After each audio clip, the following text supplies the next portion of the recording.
guys, welcome to my channel. Firstly, I'm so sorry I'm getting back to you after so long time.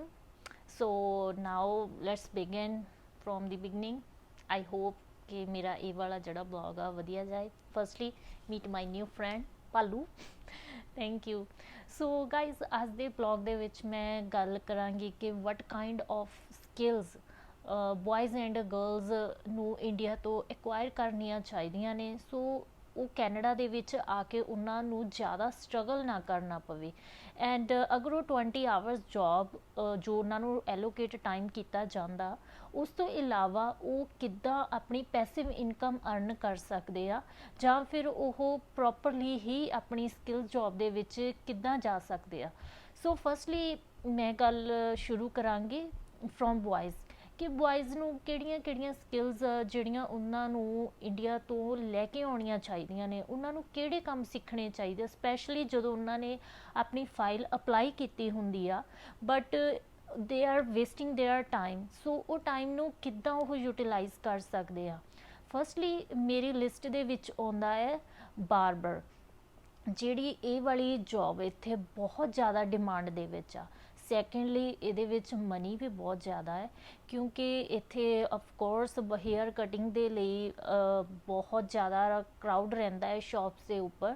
ਸੋ ਤੁਸੀਂ ਇਸ ਨੂੰ ਅਗਰ ਤੁਸੀਂ ਕਿਤੇ ਨਹੀਂ ਵੀ ਜੋਬ ਕਰਦੇ ਤਾਂ ਬॉयज़ ਆਪਣੇ ਘਰ ਤੋਂ ਵੀ ਰਨ ਕਰ ਸਕਦੇ ਆ, ਬਟ ਇਸ ਦੇ ਲਈ ਤੁਹਾਡੇ ਵਿੱਚ ਸਕਿੱਲ ਐਜ਼ ਇੱਕ ਪ੍ਰੋਪਰ ਪ੍ਰੋਫੈਸ਼ਨਲ ਹੋਣੀ ਬਹੁਤ ਜ਼ਰੂਰੀ ਆ.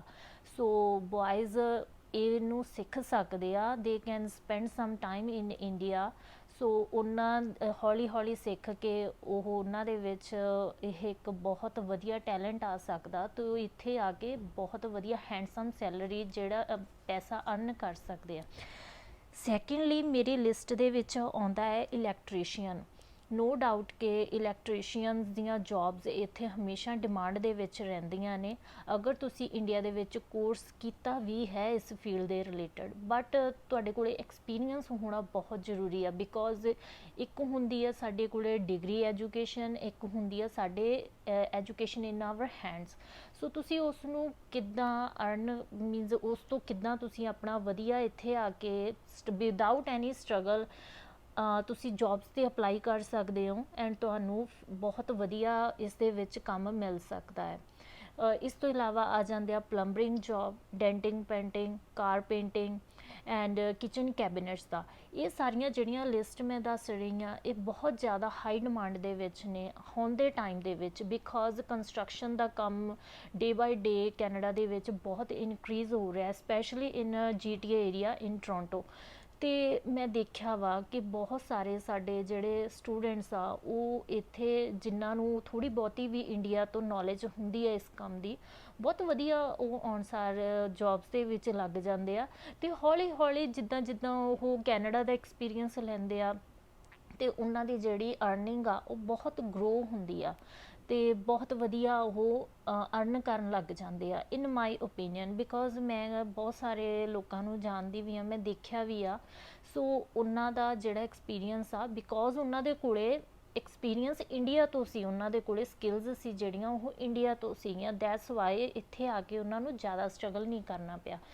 ਮੈਂ ਇਹ ਸਭ ਕਿਉਂ ਕਹਿ ਰਹੀ ਹਾਂ ਕਿਉਂਕਿ ਮੈਂ ਦੇਖਿਆ ਵਾ ਕਿ ਕਈ ਲੋਕ ਕੀ ਕਰਦੇ ਆ ਜਦੋਂ ਵੇਅਰ ਹਾਊਸ ਦੀ ਜੋਬਸ ਤੋਂ ਅੱਕ ਜਾਂਦੇ ਆ ਜਾਂ ਫਿਰ ਉਹਨਾਂ ਨੂੰ ਕੋਈ ਜਿਹਦੇ ਵਿੱਚ ਉਹ ਵਧੀਆ ਤਰੀਕੇ ਨਾਲ ਆਪਣਾ 100% ਦੇ ਸਕਣ ਇੱਦਾਂ ਦੀ ਕੋਈ ਜੋਬ ਹੀ ਨਹੀਂ ਮਿਲਦੀ, ਤਾਂ ਲੋਕ ਸੋਚਣ ਲੱਗ ਜਾਂਦੇ ਆ ਕਿ ਅਸੀਂ ਹੁਣ ਇੱਥੇ ਇਹ ਸਿੱਖ ਲੈਂਦੇ ਹਾਂ ਜਾਂ ਅਸੀਂ ਹੁਣ ਇਹ ਵਾਲੀ ਜਿਹੜੀ ਕਿਸੇ ਦੇ ਨਾਲ ਲੱਗ ਕੇ ਕੰਮ ਕਰਨ ਲੱਗ ਜਾਈਏ ਤਾਂ ਕਿ ਸਾਡੇ ਹੱਥ ਵਿੱਚ ਸਕਿੱਲ ਆ ਜਾਵੇ.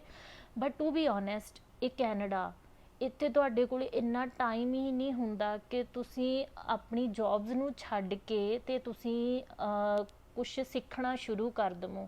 ਅਗਰ ਇਹ ਚੀਜ਼ ਸ਼ੁਰੂ ਕਰਤੀ ਤਾਂ ਤੁਸੀਂ ਅਰਨ ਕਿੱਦਾਂ ਕਰੋਗੇ, ਇੱਥੇ ਸਰਵਾਈਵ ਕਿੱਦਾਂ ਕਰੋਗੇ. ਇੱਥੇ ਤੁਹਾਡੇ ਕੋਲ ਹਮੇਸ਼ਾ ਇੱਕ ਜੋਬ ਹੱਥ ਵਿੱਚ ਹੋਣੀ ਬਹੁਤ ਜ਼ਰੂਰੀ ਆ.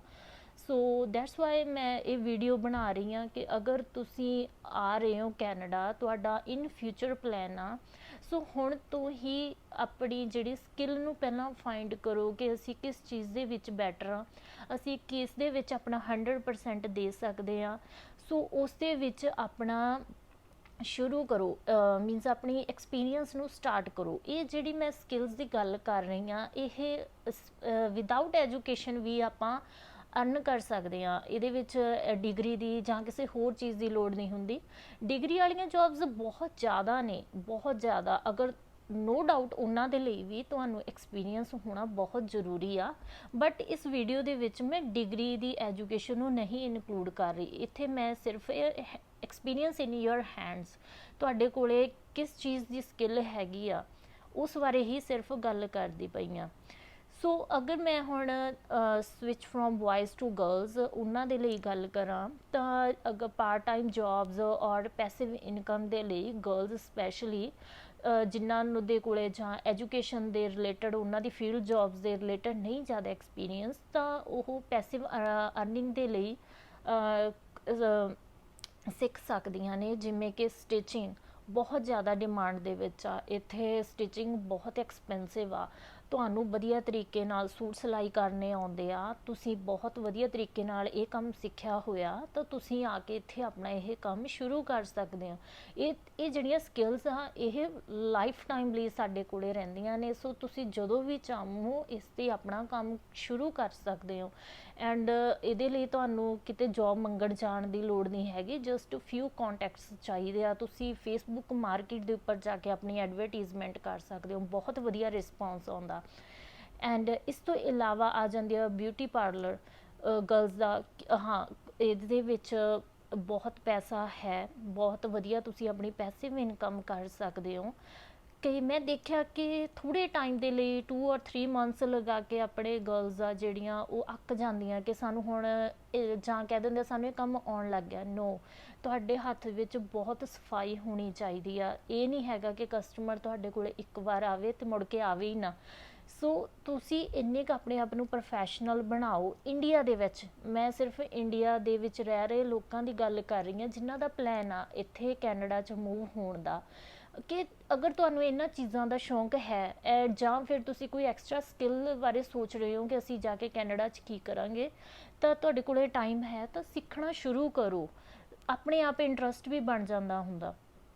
ਸੋ ਤੁਸੀਂ ਬਹੁਤ ਵਧੀਆ ਤਰੀਕੇ ਨਾਲ ਗਰਲਸ ਸਿੱਖ ਲੈਣ beauty parlour, hair styles, threading ਵਗੈਰਾ, ਵੈਕਸਿੰਗ ਬਹੁਤ ਜ਼ਿਆਦਾ ਡਿਮਾਂਡ ਦੇ ਵਿੱਚ ਆ ਇਹ ਵਾਲੀਆਂ ਸਕਿੱਲਸ। ਐਂਡ ਤੁਹਾਨੂੰ ਜੌਬਸ ਦੇ ਲਈ ਵੀ ਸਟਰਗਲ ਕਰਨ ਦੀ ਲੋੜ ਨਹੀਂ ਹੈਗੀ ਅਗਰ ਤੁਸੀਂ ਆਪਣੀ ਬਹੁਤ ਵਧੀਆ ਸਰਵਿਸ ਪ੍ਰੋਵਾਈਡ ਕਰਦੇ ਹੋ ਆਪਣੇ ਕਲਾਇੰਟਸ ਨੂੰ। ਇਸ ਤੋਂ ਇਲਾਵਾ ਆ ਜਾਂਦੀ ਆ ਕੁਕਿੰਗ ਰੈਸਟੋਰੈਂਟਸ ਦੇ ਵਿੱਚ ਹਮੇਸ਼ਾ ਹੀ ਡਿਮਾਂਡ ਦੇ ਵਿੱਚ ਰਹਿੰਦੀ ਆ। ਕੁਕਿੰਗ ਦੇ ਮੇਰੇ ਕਹਿਣ ਦਾ ਮਤਲਬ ਆ ਕਿ ਜਿਵੇਂ ਤੁਸੀਂ ਇੱਕ ਵਧੀਆ ਟ੍ਰੇਨਿੰਗ ਲਈ ਆ, ਇੱਕ ਐਜ਼ ਏ ਸ਼ੈਫ ਟ੍ਰੇਨਿੰਗ ਆਪਣੀ ਕਰ ਰਹੇ ਹੋ। ਹੋਟਲ ਮੈਨੇਜਮੈਂਟ ਵਾਲੇ ਸਟੂਡੈਂਟਸ ਦਾ ਤਾਂ ਚਲੋ ਡਿਫਰੈਂਟ ਸਕੋਪ ਹੁੰਦਾ ਹੀ ਹੁੰਦਾ। ਇਸ ਤੋਂ ਇਲਾਵਾ ਕਈਆਂ ਨੂੰ ਸ਼ੌਂਕ ਹੁੰਦਾ ਕੁਛ ਨਾ ਕੁਛ ਕਰਨ ਦਾ। ਇਹਦੇ ਵਿੱਚ ਤੁਹਾਡਾ ਫਾਇਦਾ ਕੀ ਹੋ ਸਕਦਾ ਵਾ, ਇੱਕ ਤਾਂ ਤੁਹਾਨੂੰ ਜੌਬਸ ਈਜ਼ੀਲੀ ਮਿਲ ਸਕਦੀਆਂ ਅਗਰ ਤੁਹਾਡੇ ਕੋਲੇ ਕੁਕਿੰਗ ਦੀ ਸਕਿੱਲ ਹੈਗੀ ਆ। ਦੂਸਰਾ, ਇਸ ਦੇ ਨਾਲ ਤੁਸੀਂ ਆਪਣਾ ਘਰੋਂ ਵੀ ਟਿਫਨ ਸਰਵਿਸ ਸਟਾਰਟ ਕਰ ਸਕਦੇ ਹੋ। ਤੁਸੀਂ ਕਿਸੇ ਨੂੰ ਵਧੀਆ ਫੂਡ ਬਣਾ ਕੇ ਦੇ ਸਕਦੇ ਹੋ, ਤਾਂ ਇਸ ਤੋਂ ਬੈਟਰ ਕੁਛ ਵੀ ਨਹੀਂ ਹੋ ਸਕਦਾ। ਕਿਉਂਕਿ ਇਹ ਵੀ ਮੈਂ ਦੇਖਿਆ ਹੋਇਆ ਕਿ ਬਹੁਤ ਸਾਰੀਆਂ ਗਰਲਸ ਨੇ ਇਹ ਕੰਮ ਸ਼ੁਰੂ ਵੀ ਕੀਤਾ ਜਿਨ੍ਹਾਂ ਨੂੰ ਕੁਕਿੰਗ ਦਾ ਸ਼ੌਂਕ ਸੀ ਜਾਂ ਉਹਨਾਂ ਨੇ ਸਿੱਖੀ ਹੋਈ ਸੀ ਕੁਕਿੰਗ। ਸੋ ਇੱਥੇ ਆ ਕੇ ਉਹ ਬਹੁਤ ਵਧੀਆ ਪੈਸੇ ਵੀ ਇਨਕਮ ਅਰਨ ਕਰ ਰਹੇ ਆ ਇਸ ਚੀਜ਼ ਤੋਂ। ਅਤੇ ਬਾਕੀ ਲਾਸਟ ਮੇਰੀ ਆਪਸ਼ਨ ਦੇ ਵਿੱਚ ਫਿਲਹਾਲ ਦੇ ਲਈ ਜੋ ਮੇਰੇ ਮਾਇੰਡ ਦੇ ਵਿੱਚ ਆ ਰਿਹਾ ਹੈ, ਟਿਊਟਰਿੰਗ। ਮੈਂ ਦੇਖਿਆ ਕਿ ਗਰਲਸ ਆਪਣੇ ਇੰਡੀਆ ਦੇ ਐਜੂਕੇਸ਼ਨਲ ਇੰਸਟੀਟਿਊਟਸ ਦੇ ਵਿੱਚ ਲੱਗੀਆਂ ਹੋਈਆਂ ਨੇ ਜਾਂ ਫਿਰ ਟੀਚਿੰਗ ਕਰ ਰਹੀਆਂ ਨੇ। ਸੋ ਉਸ ਦੇ ਨਾਲ ਤੁਹਾਡੇ ਕੋਲੇ ਐਕਸਪੀਰੀਅੰਸ ਆ ਜਾਂਦਾ। ਐਂਡ ਇੱਥੇ ਟਿਊਟਰਿੰਗ ਆਲਵੇਜ਼ ਇਨ ਡਿਮਾਂਡ ਰਹਿੰਦੀ ਹੈ, specially in math, science, English. No doubt ਇੱਥੇ ਇੰਗਲਿਸ਼ ਬਹੁਤ ਜ਼ਿਆਦਾ ਬੋਲੀ ਜਾਂਦੀ ਆ, ਬਟ ਸਪੈਲਿੰਗਸ ਇੱਥੇ ਸਟੂਡੈਂਟਸ ਦੀ ਸਪੈਲਿੰਗ ਬਹੁਤ ਪ੍ਰੋਬਲਮ ਹੁੰਦੀ ਹੈ। ਸੋ ਪੇਰੈਂਟਸ ਉਹਨਾਂ ਨੂੰ ਟਿਊਸ਼ਨ ਸੈਂਟਰਸ ਦੇ ਵਿੱਚ ਪਾਉਂਦੇ ਆ। ਮੈਥ ਸਾਇੰਸ ਆਲਵੇਜ਼ ਇਨ ਹਾਈ ਡਿਮਾਂਡ ਆ ਇੱਥੇ। ਸੋ ਅਗਰ ਤੁਹਾਡੇ ਕੋਲ ਇਹ ਵਾਲੀ ਨੌਲੇਜ ਹੈ ਤਾਂ ਤੁਸੀਂ ਇਸ ਦੇ ਵਿੱਚ ਆਪਣਾ ਐਕਸਪੀਰੀਅੰਸ ਸਟਾਰਟ ਕਰੋ। ਐਕਸਪੀਰੀਅੰਸ ਹੋਣਾ ਕਿਉਂ ਜ਼ਰੂਰੀ ਆ, ਕਿਉਂਕਿ ਜਦੋਂ ਤੁਸੀਂ ਜੌਬਸ 'ਤੇ ਅਪਲਾਈ ਕਰਦੇ ਹੋ ਤਾਂ ਉਹ ਤੁਹਾਡਾ ਐਕਸਪੀਰੀਅੰਸ ਦੇਖਦੇ ਆ। ਪਲੱਸ ਤੁਹਾਡੇ ਕੋਲ ਇੱਕ ਜਾਂ ਤੁਸੀਂ ਕਿਸੇ ਇੰਸਟੀਟਿਊਟ ਦੇ ਵਿੱਚ ਪੜ੍ਹਾਇਆ ਹੈ ਜਾਂ ਕਿਸੇ ਸਕੂਲ ਕਾਲਜ ਦੇ ਵਿੱਚ ਪੜ੍ਹਾ ਰਹੇ ਹੋ, ਤਾਂ ਉੱਥੋਂ ਫਿਰ ਆਪਣਾ ਸਰਟੀਫਿਕੇਟ ਜ਼ਰੂਰ ਲੈ ਕੇ ਆਇਓ ਤਾਂ ਕਿ ਤੁਸੀਂ ਆਉਣ ਸਾਰ ਕੈਨੇਡਾ ਦੇ ਵਿੱਚ ਜੌਬ ਦੇ ਲਈ ਅਪਲਾਈ ਕਰ ਸਕੋ। ਐਂਡ ਤੁਸੀਂ ਉਹਨਾਂ ਨੂੰ ਇੱਕ ਸਰਟੀਫਿਕੇਟ ਦਿਖਾ ਸਕੋ ਕਿ ਤੁਸੀਂ ਰੀਅਲ ਤੁਹਾਡੇ ਕੋਲ ਇਹ ਵਾਲਾ ਐਕਸਪੀਰੀਅੰਸ ਹੈਗਾ ਹੈ। ਸੋ ਇੰਨਾ ਕੁ ਮੇਰੇ ਮਾਈਂਡ ਦੇ ਵਿੱਚ ਫਿਲਹਾਲ ਦੇ ਲਈ ਇਹ ਵਾਲੀਆਂ ਜਿਹੜੀਆਂ ਜੌਬਸ ਆਈਆਂ ਸੀਗੀਆਂ। ਸੋ ਮੈਂ ਸੋਚਿਆ ਕਿ ਮੈਂ ਤੁਹਾਡੇ ਸਾਰਿਆਂ ਨਾਲ ਸ਼ੇਅਰ ਕਰਾਂ ਕਿ ਅਗਰ ਤੁਸੀਂ ਇੰਡੀਆ ਦੇ ਵਿੱਚ ਰਹਿ ਰਹੇ ਹੋ ਐਂਡ ਕੈਨੇਡਾ ਆਉਣਾ ਚਾਹੁੰਦੇ ਹੋ ਐਂਡ ਤੁਹਾਨੂੰ ਕੁਛ ਨਾ ਕੁਛ ਕਰਨ ਦਾ ਸ਼ੌਂਕ ਆ, ਤਾਂ ਪਲੀਜ਼ ਇੱਕ ਵਾਰੀ ਮੇਰੀ ਵੀਡੀਓ ਨੂੰ ਦੇਖਿਓ ਐਂਡ ਅਗਰ ਤੁਹਾਨੂੰ ਵਧੀਆ ਲੱਗੇ ਤਾਂ ਪਲੀਜ਼ ਕਮੈਂਟ ਕਰਕੇ ਮੈਨੂੰ ਜ਼ਰੂਰ ਦੱਸਿਓ। ਐਂਡ ਨੈਕਸਟ ਵੀਡੀਓ ਦੇ ਵਿੱਚ ਤੁਸੀਂ ਕਿਸ ਟੌਪਿਕ ਬਾਰੇ ਡਿਸਕਸ ਕਰਨਾ ਚਾਹੁੰਦੇ ਹੋ ਜਾਂ ਮੇਰੇ ਤੋਂ ਪੁੱਛਣਾ ਚਾਹੁੰਦੇ ਹੋ, please let me know. I hope ਤੁਹਾਨੂੰ ਸਾਰਿਆਂ ਨੂੰ ਇਹ ਵੀਡੀਓ ਬਹੁਤ ਪਸੰਦ ਆਈ ਹੋਊਗੀ। Thank you so much and bye bye.